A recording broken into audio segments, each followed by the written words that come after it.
Hey guys, welcome back to my channel. Today we're going to be doing a quick video review on this new table saw that we bought. We've had it for about 2 months now. This is the SkilSaw SPT99T-01. This is the 8 1/4 inch blade. Previously, this similar table saw had the 10-inch blade, but due to Underwriter Laboratories regulations, they changed their rules on basically the size of the table and the relationship or the ratio with the blade. But now you're seeing it in a 8 1/4 inch variant. So SkilSaw could have either gotten a larger table or they could have gone a smaller blade. In this case, they went the smaller blade. Now they do offer a slightly larger version that does have the 10-inch blade. It also has the stand that folds up with it. You can also buy the stand for this. I believe this is around $150 to buy that stand. I bought it without the stand. Most of what I'm doing is going to be just quick jobs, keeping it on my workbench or putting it on the ground wherever I'm going.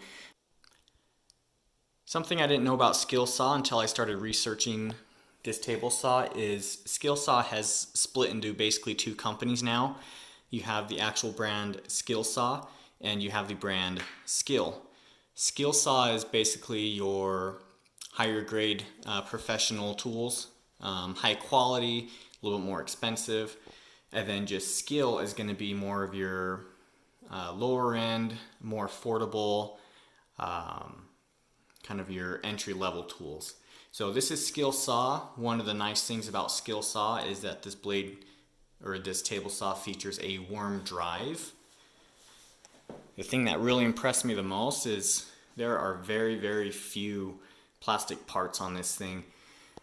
You can see here these are all metal gears. That's how you raise and lower the blade on this. There's not that many plastic pieces. Plastic power, but overall super high quality in my opinion. Because this is a worm drive saw, every once in a while you will have to check the little oil in here.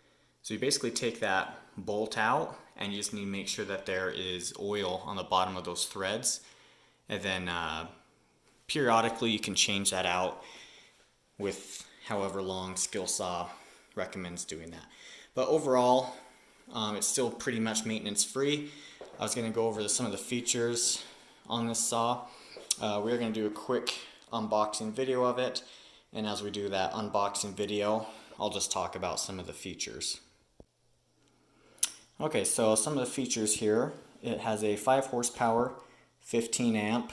It's a 5300 RPM, no load. Max depth is going to be 3.5 inches. You can do a 25-inch rip capacity, so you will be able to do full sheets of plywood. It's got a steel roll cage, makes it super sturdy. Also makes it really easy to transport around because they put a nice rubber grip on the side. It weighs in approximately 49 pounds. I also found that it's really easy to move around, going up and down stairs, going around obstacles. It's 49 pounds, but it does not feel cumbersome at all to carry. And then also with this new version, coming from the 10-inch version, they upgraded to a rack and pinion fence system. Makes it really smooth, really accurate. Even though this blade got downgraded to an 8 1/4 inch from the 10-inch version, they kept the same motor. So it's a really powerful motor. And coupling that with a worm drive, it just makes for really smooth power. If you don't know kind of how worm drive works, I'd recommend looking up a video on how that works. But it's just a much better system to get torque down to your actual workpiece. Because this is a worm drive or worm gear, you can't always store it in whatever direction. So the manufacturer says it can either be stored in this normal flat position, or this handle can be basically stood up. So if you're carrying it around and you want to set it on its side, the handle just needs to be straight up. Otherwise, it probably messes with the oil inside that worm gear. So I'm going to talk about the pros and cons. I'll start with the pros first. My favorite thing about this saw is just the size of it. It's super small. I don't have a huge house or a huge garage to store it in. This was one of the reasons why I was looking at these job site saws. I picked the SkilSaw over DeWalt, Bosch, Milwaukee. I just really liked what I was reading on it. I like the worm drive. I've used the worm drive circular saw from SkilSaw, and I found that to be a very, very smooth cutting saw. And that certainly is transferred over to this table saw, that worm drive. The thing I like about this a lot is everything has a function and a purpose. The way they designed where the fence system fits in, with your little push block or your push stick, your power, you have everything included to put your guard in place, your miter gauge fits nicely over here. You also have a nice chute where you can hook up a shop vac and collect dust. So everything was really well thought out on how they designed it. You don't have to carry any extra tools with you. They even included an Allen wrench and a blade wrench in there for you. So right out of the box, you don't need anything additional. They also included a carbide tip on this. It's a little dirty because we've been using it for a couple months now, but they included a carbide tip on there. The rack and pinion fence system on this is incredibly smooth. I also noticed right out of the box, this is almost dead on. I didn't have to adjust it at all.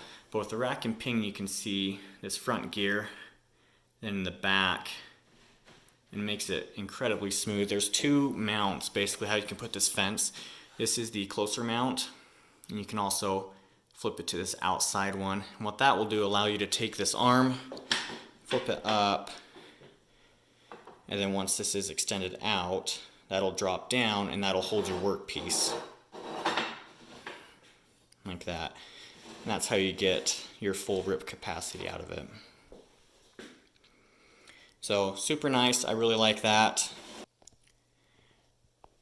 Another nice thing is this table saw out of the box was ready to go. I know some people when they buy table saws, they have to spend a lot of time calibrating it, and you really should still calibrate your table saw, no matter how close it is to being spot on. But in my case, I was needing to get a project going pretty quick, so I did some measurements. It was almost dead on perfect in terms of the fence being aligned, blade being aligned, straight up and down. There's a few other measurements you need to take to make sure this thing's calibrated, but in my case, mine was almost dead on. Okay, I'm going to spend just a minute to talk about a few of the cons. There's not many on this table, but they are worth mentioning. Probably my number one thing I don't like about just this setup is this miter gauge. If you look at it, even when it's in the majority of the way, there's a lot of slop. And I noticed when I was doing some rip cuts on, cross cuts on some of this flooring that we put in, I had to get it almost all the way engaged before it was really solid. But you can see here, there's just a lot of slop. So that's something that you could probably fix with an upgraded miter gauge. I'm not sure. It does use just a channel system with a little disc to help hold that in. But not a huge thing, not something I use a lot. The other thing with this miter gauge is there's no stops on it. I know that was something a lot of people look for. They like having nice hard stops. This doesn't have it. It's just a screw thing. Another con on this table is just the blade system, the blade guard system. I like that there's a nice place for it to mount, and you have your basically anti-kickback right here. Everything mounts up really nice. The only issue I have with it, and it may be similar to tables of this size, but in order to actually mount this, you have to take off this cover, move that out of the way. There's an adjustment that allows this to pop up, and then you can mount your different pieces on there. Not something that I think many people use anyway. And just to show how that mount system works, you have to flip up this handle.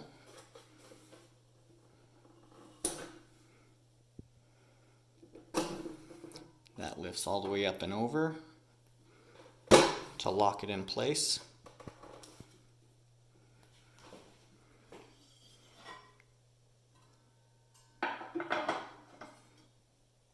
Then you get your anti-kickback, push that little thing in there, allows that to slide in like such. And see if I can do this with one hand. Basically that slides in like that, then you push this down, and that locks it in place. But as you can see, this whole assembly has to be up. I would say anything less than that, these kickbacks, they may not be super effective just because of the angle that they're at.